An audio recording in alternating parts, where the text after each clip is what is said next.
Minas Gerais é o segundo maior colégio eleitoral do país, quase 16 milhões de eleitoras e eleitores. O primeiro, São Paulo, com 33 milhões. Por isso, tudo que sai de pesquisa em São Paulo e Minas tem importância para os estados em si mesmo, mas para o país. E nós estamos fazendo juntos, aqui, nos boletins eleitorais da Pós-TV 247, o acompanhamento das pesquisas. Nesta semana, na quarta-feira, nós vimos juntos a pesquisa Quest presencial, que é bem importante registrar, presencial para todo o país. Depois, nesta quinta-feira, a pesquisa para São Paulo. E hoje, sexta-feira, 18 de março, a pesquisa para Minas Gerais. Muito interessante, muito importante. Quer saber? Zema leva a eleição para o governo. O governador Romeu Zema, do Partido Novo, leva uma diferença entre 13 e 14 pontos percentuais do prefeito de Belo Horizonte, o Alexandre Calil, do PSD. Mas aí tem Lula na jogada e tudo muda. Vamos ver o que acontece? Com paciência, tela por tela, vamos examinar o cenário de Minas Gerais. Eu sou Mauro Lopes, esse é mais um boletim eleitoral da Pós-TV 247. Vamos começar, então, com os quadros, são 3 quadros, 3 cenários de eleição no primeiro turno para o governo de Minas Gerais.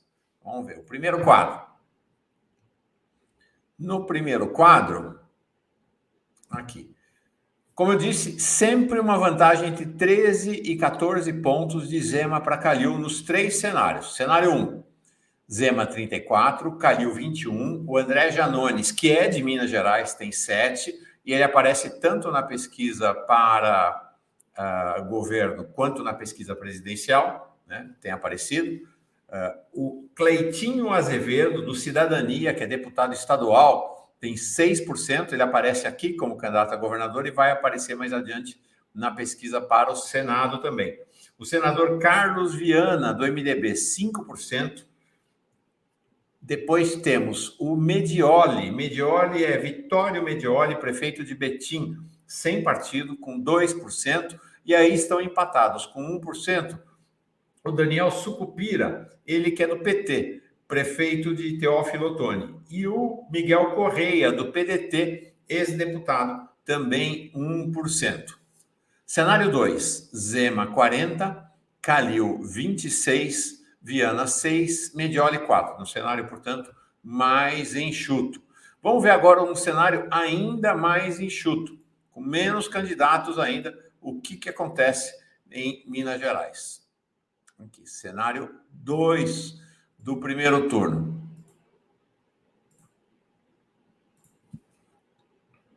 Zema, 42, Calil, 28, Medioli, 6.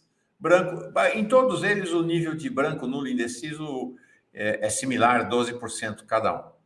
Agora, veja só que impressionante o que acontece na disputa para o governo de Minas, quando Lula e Bolsonaro entram na jogada. Vamos ver o segundo turno entre Zema e Calil. A gente viu, né? No cenário de mais candidaturas lá, Zema tem 49 e... Não, pera lá, nada disso. Vamos ver o olhar para o segundo turno, desculpa. Vamos ver o olhar para o segundo turno sem Lula. Os cenários normais de segundo turno em Minas. Eu me enganei aqui, ia mostrar aqui. Vamos ver o cenário. Antecipei-me. Esquece o que eu mostrei, antecipei. Vamos lá. Cenário do segundo turno. 3 cenários. Zema com Calil, 49 a 33. 16 pontos de diferença. Cenário 2. Zema com o senador Viana, 57 a 18. Sobe já para 37, 39 a diferença. Cenário 3. Zema com Medioli, 59 a 14. Vai a 45. Zema dá um banho no segundo turno. Não dá? Dá nada. Vamos ver agora com Lula. Então, agora entrando Lula e Bolsonaro na jogada. Olha essa simulação da Quest. O que acontece no segundo turno da eleição de Minas, quando fica explícito para o eleitor que Calil terá, não sabemos ainda, pode ter, não está certo, mas o que acontece se ele tiver o apoio de Lula? E o que acontece com o Zema, se for explicitado o apoio de Bolsonaro? Olha que impressionante, uma inversão total no cenário da eleição. Então, como a gente viu, no cenário sem a explicitação do apoio, a diferença é de 16 pontos. Zema 49, Calil 33. Na hora que fala, Calil tem Lula, Zema tem Bolsonaro. Calil pula na frente e vai buscar os 49 de Zema. 49%. E Zema cai para 35%. Uma diferença de 14 pontos percentuais. Impressionante a força de Lula, não é? Muda o cenário por completo em Minas Gerais. Vamos ver agora o cenário para o Senado em Minas Gerais. Cenário para o Senado. Cenário bem interessante também em Minas Gerais. Vou apresentar aqui as possibilidades para o Senado. O deputado estadual Cleitinho Azevedo, do Cidadania, aparece em primeiro lugar com 13, mas vejam que recuperação importante do PT em Minas Gerais. O Reginaldo Lopes, líder do PT na Câmara dos Deputados, 10%. Estão empatados na margem de erro. A margem de erro da pesquisa é 2 pontos percentuais, para cima ou para baixo. Eles estão tecnicamente empatados. Um cenário que pode ser promissor para Reginaldo Lopes, na medida em que Lula colhe na campanha dele. Depois vem o Silveira, tem 8%. Logo abaixo dele, a vereadora trans, ela é um fenômeno eleitoral, um fenômeno político e eleitoral em Minas Gerais. A vereadora de Belo Horizonte, vereadora trans, Duda Salabert, do PDT, tem 6%, impressionante. O Álvaro Antônio, que foi ministro do turismo do governo Bolsonaro, do PL, caiu em meio àqueles escândalos da fraude das candidaturas femininas lá em Minas Gerais. Na verdade, caiu por uma série de escândalos, né? Fico conhecido como o Laranjal de Bolsonaro e Álvaro Mendonça. E Álvaro Antônio, ele tem 4%. Depois, abaixo dele, Marcelo Aro, deputado federal do PP, 2%.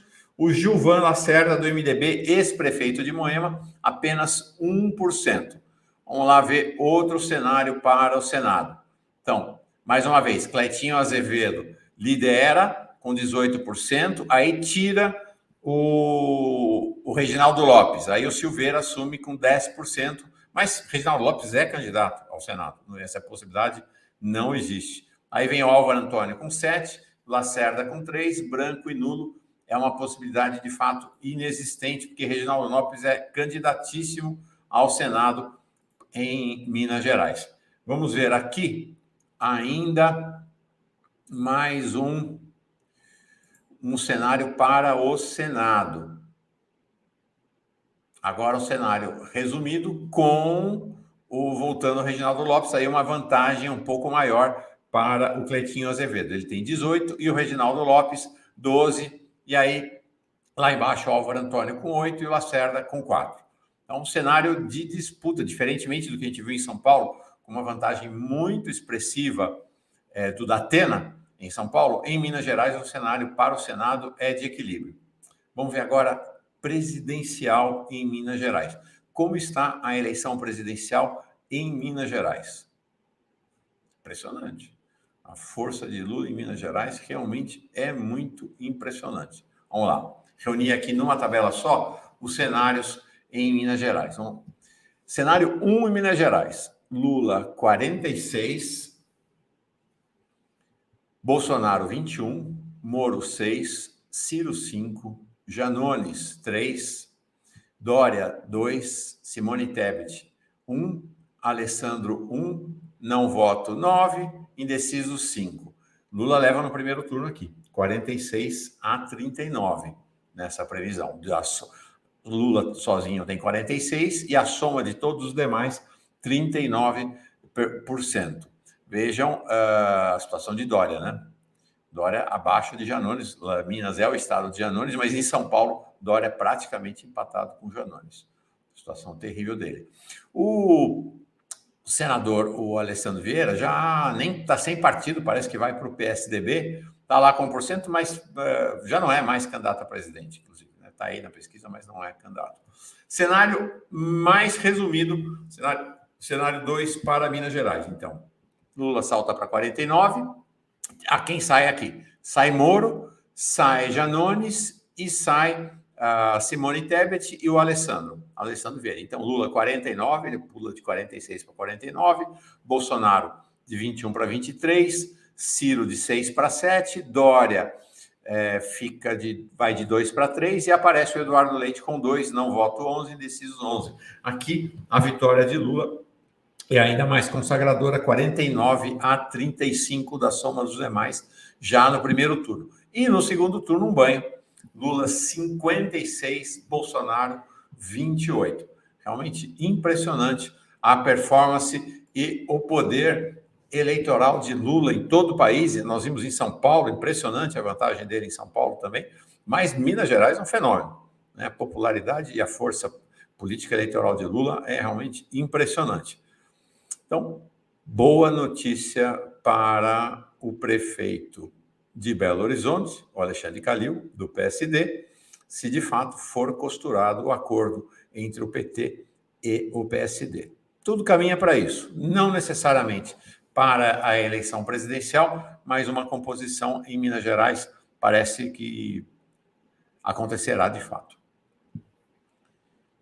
Mais uma vez, sou Mauro Lopes, este foi mais um boletim eleitoral da Pós TV 247. Se você não está inscrito ainda na Pós TV 247, corre, vem se juntar para sermos 1 milhão. Chegaremos a 1 milhão no início do segundo semestre. Já estamos caminhando aí, adentrando os 800 mil, com um índice de inscrições muito alto diariamente. Se você tiver condição, torne-se membro ou membra da Pós TV 247, torne-se um assinante, mande seu superchat, mande sua contribuição em Pix e dê like nessa e em todas as transmissões da Pós TV 247. Com isso, a gente vai ampliando a repercussão da mídia independente nas redes sociais de todo o país e do mundo. Até o próximo boletim eleitoral.